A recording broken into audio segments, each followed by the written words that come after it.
Hello Hindi medium academy में आप सभी का स्वागत है। मैं हूं अरुण कुमार यादव और आज इस वीडियो में हम देखेंगे गणित कक्षा 10 की जो एनसीईआरटी प्रश्नावली 12.2 है, इसके प्रश्न 4 और 5 का सॉल्यूशन। और इससे पहले की वीडियोस के लिंक इस वीडियो के डिस्क्रिप्शन में। लेकिन आगे बढ़ने से पहले मैं आपको बता दूं कि अगर आप विज्ञान कक्षा 10 के स्टूडेंट हैं और आप हिंदी मीडियम से हैं तो आप आरंभ बैच ज्वाइन कर सकते हैं। इस बैच को ज्वाइन करने के लिए आपको डाउनलोड करना होगा AK study app play store से।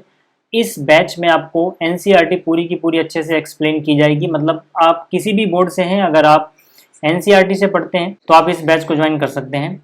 इस बैच की जो फी रहेगी वो रहेगी 599। ये पूरे एक साल की फीस है। मतलब सिर्फ इतने प्राइस में आपको, ठीक है, पूरे साल इस कोर्स का एक्सेस मिलेगा जिसमें एनसीईआरटी पूरी की पूरी एक्सप्लेन की जाएगी। साथ ही साथ अगर आपको कोई दिक्कत आती है, कोई डाउट आता है, तो आप मुझसे व्हाट्सएप पे पर्सनली अपने डाउट पूछ पाओगे। यहाँ पर जो चौथा प्रश्न है इसकी बात कर लेते हैं पहले। यहाँ पे क्या बोला गया है, एक कलमदान घनाभ के आकार की एक लकड़ी से बना है जिसमें कलम रखने के लिए 4 शंक्वाकार गड्ढे बनाए हुए हैं। ठीक है, आप यहाँ पे देख सकते हो। ठीक है, ये जो कलमदान है ना, इसमें 4 गड्ढे हैं और ये चारों जो गड्ढे हैं ना, ये शंकु के आकार के हैं। ठीक, यहाँ से इसको आप ज्यादा विजुलाइज कर सकते हो। तो यहाँ पे जो गड्ढे हैं शंकु के आकार के हैं जिसमें आप पेन रख सकते हैं। जो ये लकड़ी का घनाभ है ना, इसमें ये गड्ढे बने हुए हैं। तो जो घनाभ है उसकी जो विमाएं हैं वो है 15 सेंटीमीटर लंबाई, 10 सेंटीमीटर चौड़ाई और 3.5 सेंटीमीटर ऊंचाई। प्रत्येक खड्डे की जो त्रिज्या है वो है 0.5 सेंटीमीटर और गहराई है 1.4 सेंटीमीटर। पूरे कलमदान में लकड़ी का आयतन ज्ञात कीजिए। ठीक है, तो यहाँ पर देखो हम क्या बोलेंगे, घनाभ के लिए जो लंबाई है मान लेते कैपिटल L, जो चौड़ाई है मान लेते कैपिटल B और जो ऊंचाई है मान लेते कैपिटल H। तो घनाभ के लिए लंबाई कितनी है 15 सेंटीमीटर, चौड़ाई कितनी है 10 सेंटीमीटर और ऊंचाई कितनी है 3.5 सेंटीमीटर। ठीक है, और शंकु के लिए, प्रत्येक शंकु के लिए पहले नोट कर लेते हैं क्या क्या दिया गया है। शंकु के लिए जो त्रिज्या है और जो ऊंचाई है वो दोनों चीजें हमें बताई गई है ना। शंकु की ऊंचाई को स्मॉल h बोल रहा हूँ और जो घनाभ के लिए h है वो कैपिटल H बोला है मैंने। ठीक है, तो शंकु के लिए देखो यहाँ पे क्या है, त्रिज्या है 0.5 सेंटीमीटर और जो इसकी गहराई है मतलब इसकी ऊंचाई हो जाएगी 1.4 सेंटीमीटर। ठीक है, हमें करना क्या है कि जो लकड़ी बची, गड्ढे खोदने के बाद जो लकड़ी बची उसका आयतन निकालना है। ठीक है, तो हम बोलेंगे कलमदान में लकड़ी का आयतन। देखो यार, कलमदान घनाभ के आकार का है तो घनाभ का आयतन हो जाएगा L गुणा में B गुणा में H। ठीक है, ये चिपका के लिखने का मतलब क्या है, इनके बीच में गुणा है। लेकिन क्योंकि इसमें जो गड्ढे खोदे गए हैं वहां से लकड़ी निकाल दी गई है तो उतनी लकड़ी हमें माइनस करनी पड़ेगी, उतनी लकड़ी का आयतन। ठीक है, तो यहाँ पे जो खड्डे खोदे गए हैं वो शंकु के आकार के हैं और एक शंकु का आयतन होगा वो हो जाएगा 1/3 पाई r स्क्वायर h। लेकिन ऐसे ऐसे 4 गड्ढे खोदे गए हैं तो इसका 4 गुना कर दो, चारों गड्ढों का आयतन माइनस कर दो इसमें से, क्योंकि भाई इसी घनाभ में से तो ये गड्ढे खोद के निकाले गए हैं ना, इनकी जगह पे लकड़ी जो थी, तो हम उतना माइनस करेंगे ना। तो यहाँ से L कितना है 15, B कितना है घनाभ का 10 और H कितना है 3.5 माइनस 4 गुणा में 1 हो गया 4 बटे में बचा है ये 3 गुणा में पाई का मान 22/7 आ गया। R का वर्ग, जो यहाँ पर त्रिज्या है वो है 0.5 यानी 0.5 का वर्ग आ जाएगा, यानी कि 2 बार गुणा कर दो इसको। और गुणा में ऊंचाई, जो शंकु है उसकी ऊंचाई है 1.4। इतना क्लियर हो गया। तो यहाँ से देखो यार, यहाँ से दशमलव हटाओगे नीचे 1 0 तो 10 से 10 कट गया, 35 गुणा में 15 बचा, तो 15 से गुणा कर लो यार। 15 का पहाड़ आपको आता है, 15 गुणा में 5 75 हुआ, 75 का 5 हासिल गया 7, 15 3 45 और 7 52, यानी 525 आ गया घनाभ का आयतन माइनस। ठीक है, यहाँ से जो कट रहा है काट लो, 7 एकम 7, 7 दूनी 14 यानी 0.2 आ गया ये। ठीक है, कितना बच रहा है देखो, 22 गुणा में 4 किया कितना हो गया 88, डिवाइड बाई कितना है 3 है और गुणा में कितना बचेगा 5 गुणा 5 25, 25 गुणा में 2 50। ठीक है, 1 के बाद दशमलव, फिर यहाँ 1 के बाद, ये 1 के बाद, 3 के बाद दशमलव, 1 2 3 है ना, 3 के बाद दशमलव लगेगा क्योंकि 1 के बाद इधर है, 1 के बाद इधर, 1 के बाद इधर। ठीक है, तो लास्ट वाला शून्य आप चाहो तो हटा भी सकते हो, कोई दिक्कत नहीं है। तो यहाँ से कितना हो गया 525 माइनस, गुणा कर लो इसको, 5 गुणा में 8 किया, 40 का 0 हासिल गया 4, 5 गुणा 8, 5 अट्ठे 40 और 4 44। ठीक है, 2 के बाद दशमलव यानी कि 4.40 बटे में कितना है 3 है। अगर हम इसको डिवाइड करें 4.40 को 3 से भाग दें तो 3 एकम 3 हुआ, 4 में से 3 गया 1, 4 उतारेंगे लेकिन दशमलव के बाद वाला अंक उतारा, दशमलव लगा दो, 3 का पहाड़ा कितनी बढ़ जाएगा 4 बार, 3 चौक 12, कितना बच गया 2, 0 उतार लो, 3 का पहाड़ा 6 बार पढ़ोगे 18, फिर यहाँ पे 2 2 2 बचता जाएगा, 6 6 6 आता जाएगा है ना। तो यानी कि कितना हो जाएगा 525 माइनस। ठीक है, अगर इसको हम दशमलव के 2 अंकों तक लें तो यहाँ तक अगर हम लेंगे तो ये जो हम हटा रहे 5 से बड़ा डिजिट है तो ये वाला एक ज़्यादा हो जाएगा, यानी 1.46 की जगह 1.47 है ना, निकटतम मान लो रहे हो। ठीक है, राउंड ऑफ कर रहे हो मतलब इसको आप। ठीक है, तो इसमें से ये घटा लो यार, कितना बचेगा ये घटाओगे तो बचेगा 523.53।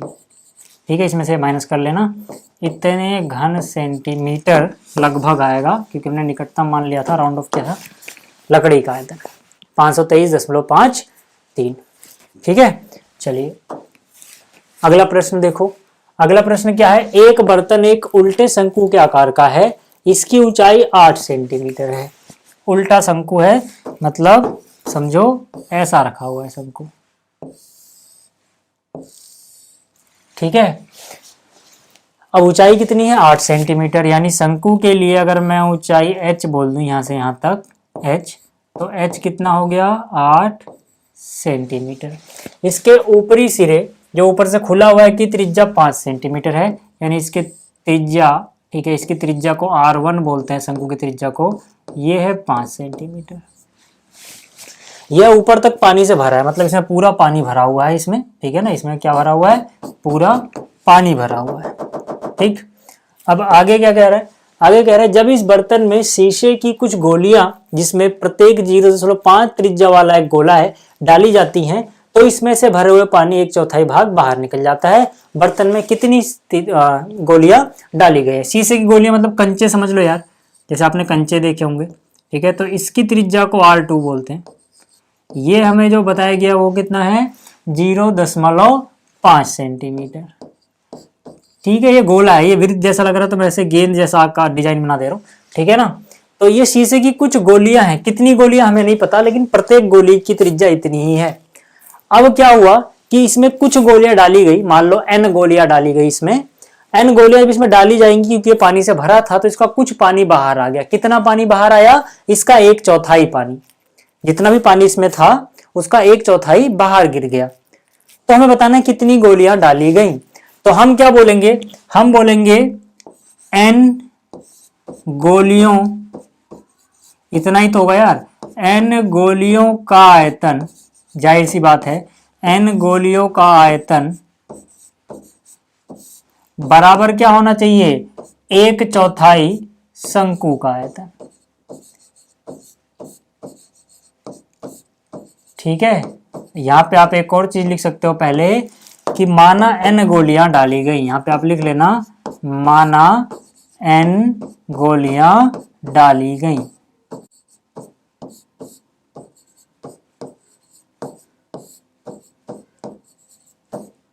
ठीक है, इसमें हमने n गोलियां डाली और 1/4 पानी बाहर आ गया, तो मतलब n गोलियों ने उतनी ही जगह घेरी जितना इसका 1/4 पानी जगह घेरता, क्योंकि उतना ही पानी बाहर आया। तो मतलब n गोलियों का आयतन बराबर 1/4 शंकु का आयतन। अब n गोलियों का आयतन कैसे निकलेगा, n को गुणा कर दो एक गोली के आयतन से, क्योंकि गोलियां किसके आकार की हैं, गोले की, तो गोले का आयतन होता है 4/3 पाई r क्यूब। r कौन सा है, R2 माना है इसको, बराबर यहाँ पे है 1/4, शंकु का आयतन क्या होता है 1/3 पाई r स्क्वायर h, r कौन सा 1 वाला, R1 शंकु की त्रिज्या है। ठीक है, तो यहाँ से पाई से पाई कट गया, ये नीचे जो 3 है इससे 3 कट गया। ठीक है, यहाँ पर क्या बचा n गुणा में क्या बचा हुआ है, ये देखो, ये 4 गुणा में क्या है R2 का क्यूब। R2 मतलब जो शीशे की गोलियां हैं उनकी त्रिज्या कितनी है 0.5।